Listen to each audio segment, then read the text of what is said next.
দর্শক, বন্দর নগরী চট্টগ্রাম থেকে সেখানকার সবশেষ পরিস্থিতি জানাচ্ছেন সহকর্মী আবুল হাসনাত। সেনাবাহিনী ও আইন শৃঙ্খলা রক্ষাকারী বাহিনীর গত কয়েকদিনের তৎপরতায় চট্টগ্রামের পরিস্থিতি এখন অনেকটা স্বাভাবিক বলা যায়। চট্টগ্রামে সকাল ৯টা থেকে সন্ধ্যা ৬টা পর্যন্ত কারফিউ শিথিল করা হয়েছে। এই মধ্যে অফিস আদালত দোকানপাট খুলতে শুরু করেছে, চলাচল শুরু হয়েছে যানবাহনও। স্থানীয় প্রশাসন এখন ঢাকা চট্টগ্রাম মহাসড়কে পণ্যবাহী ও অন্যান্য যানবাহন চলাচলের উপর গুরুত্ব দিচ্ছে।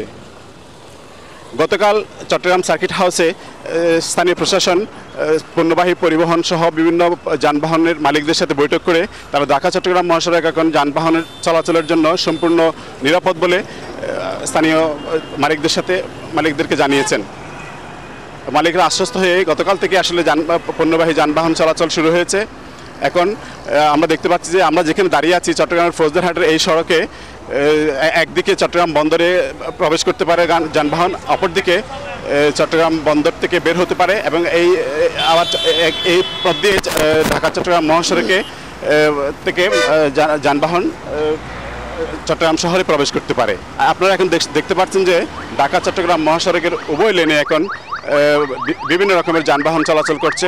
পণ্যবাহী যানবাহন যেমন আছে তেমনি সাধারণ যানবাহন এবং দূরপাল্লার যানবাহনও আছে।